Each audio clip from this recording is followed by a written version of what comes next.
Hi, I'm Kristen Amdahl and welcome back to my studio. I've been a teacher, designer, and author in the craft industry for over 15 years. In this video, I want to show you some tips and tricks for making one of the projects from my brand new book, 52 Crochet Gifts.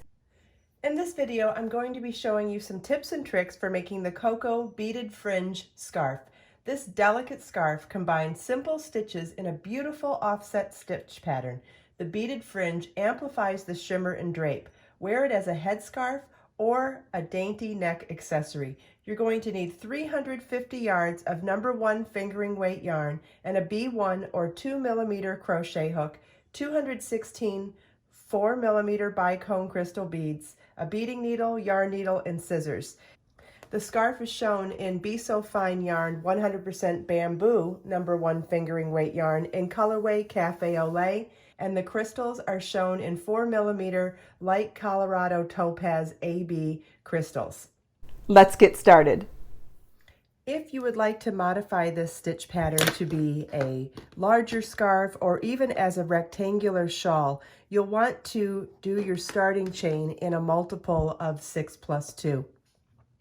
The actual scarf was a chain 38, and for the reduced size sample for the video tutorial, I'm going to chain 20.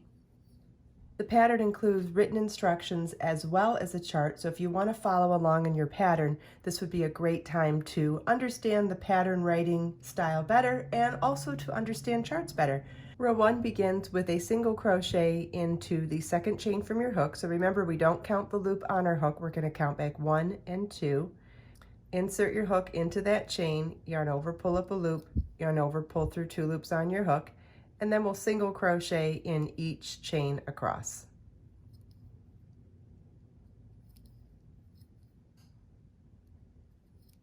And this is what the end of row 1 should look like. Row 2 begins with a chain 1. Turn your work and single crochet into the first stitch,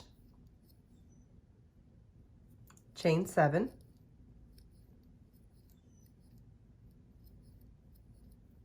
skip 5 single crochets, 3, 4, 5, and single crochet in the 6th, chain 7, skip 5 stitches, and single crochet in the 6th. And you want to repeat that all the way across.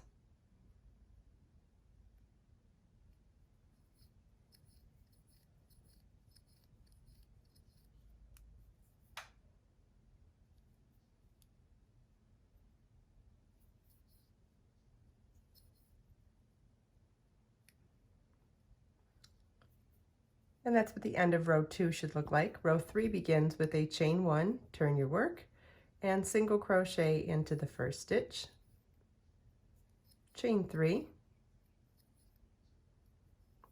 and now we're going to single crochet into the center chain of that chain 7 space in the previous row.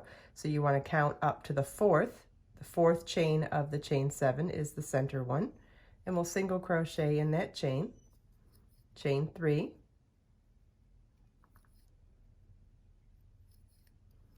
single crochet in the next single crochet.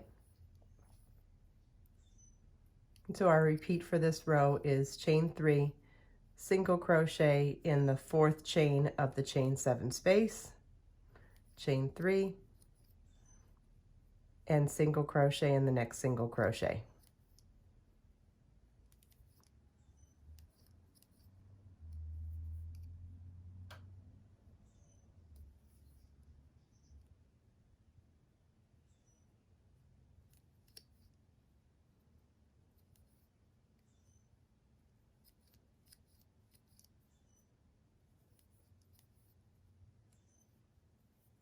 And that's what the end of row 3 should look like.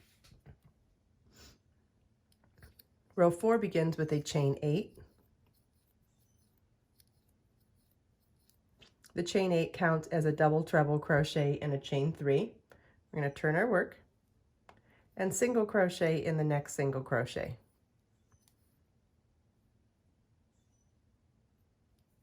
Chain 7.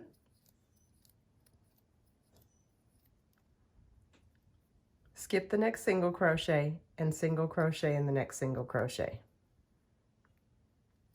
and we'll repeat that across.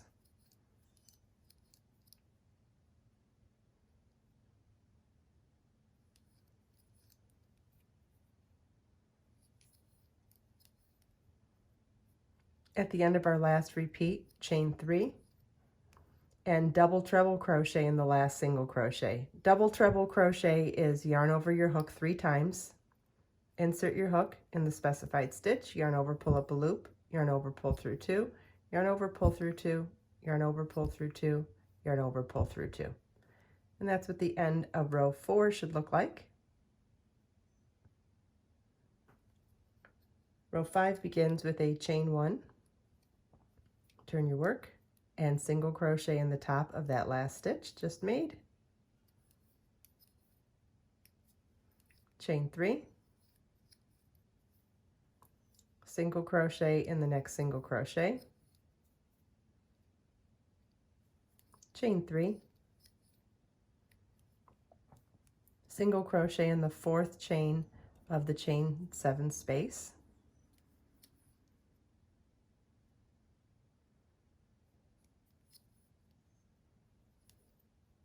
chain 3, single crochet in the next single crochet, and we'll repeat this all the way across.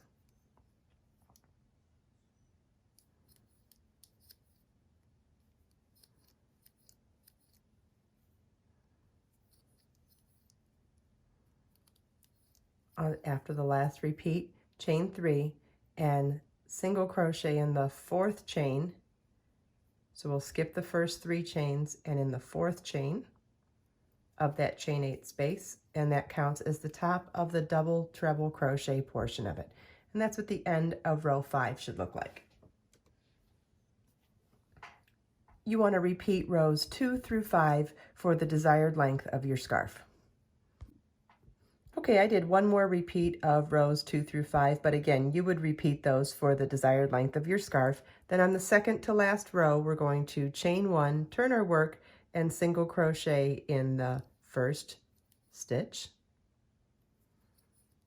chain 5,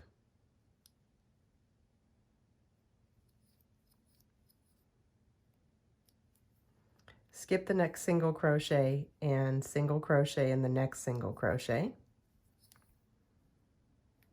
and repeat that across.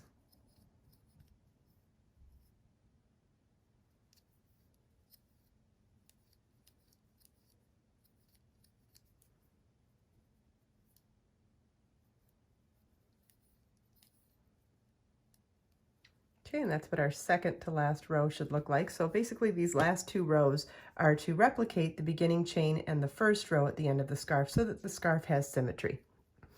The last row of the scarf is chain 1, turn your work, single crochet in that first stitch, 5 single crochets in the next chain 5 space,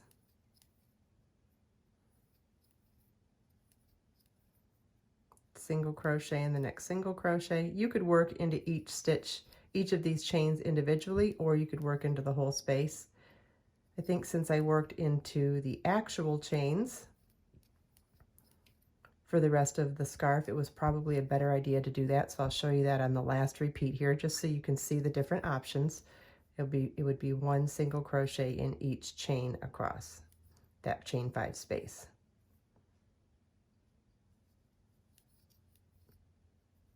And although both of them are options, just remember that whatever decision you decide to make in any given pattern, the key is to be consistent throughout the pattern. And then we single crocheted in the last stitch. And so that's what the end of the last row of the scarf looks like. And you can see how that does replicate the first row of the scarf. And just to compare, when we worked 5 single crochets in the chain 5 space, it looked like this. And when we worked into each chain individually, it looked like this. And I do believe that's the one that replicates the starting chain a little bit better. Set that down so you can compare them yourself.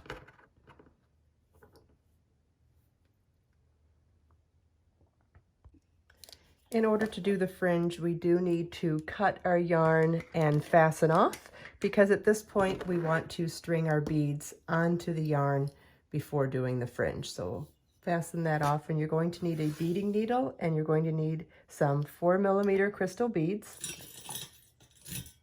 Do I have any here? Also keep in mind, if you're doing a larger scarf or a larger shawl, or even making this into a blanket, I mean, this stitch pattern would lend itself beautifully for an afghan or a large rectangular shawl, or even just a bigger scarf. So if you're using a thicker yarn or larger crochet hook, or just making more repeats, keep in mind that when you're doing the fringe, it is 3 beads per fringe. And so once you thread your yarn onto the beading needle, you're just going to string the beads onto the yarn like this.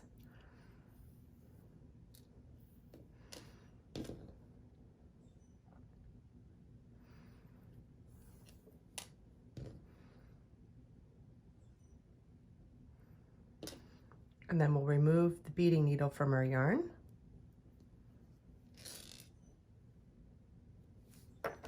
Okay, and then retie our yarn back onto our crochet hook.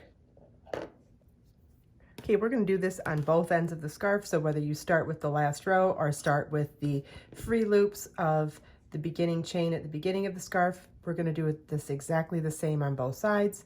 We're going to start by slip stitching to join in the top of the first stitch. Chain 11.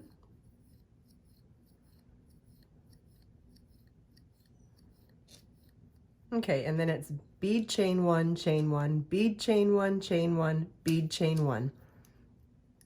So a bead chain 1 is to slide your bead all the way up to your crochet hook, get it nice and snug, and work a chain 1. That's a bead chain 1. Then it's a regular chain 1.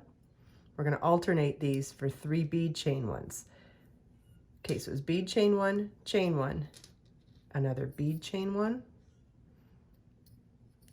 chain 1, another bead chain 1, and then chain 11.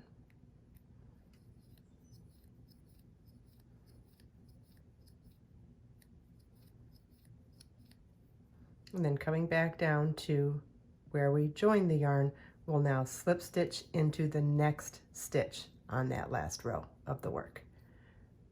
And there we have our first fringe done. And notice how we have this elongated chain fringe, but we have 3 beads centered in the middle of it.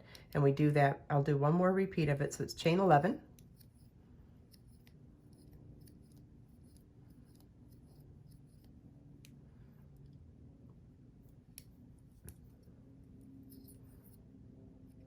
Bead chain 1, chain 1.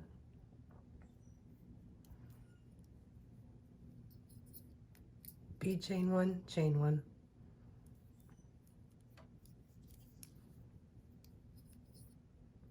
Bead chain 1, chain 11.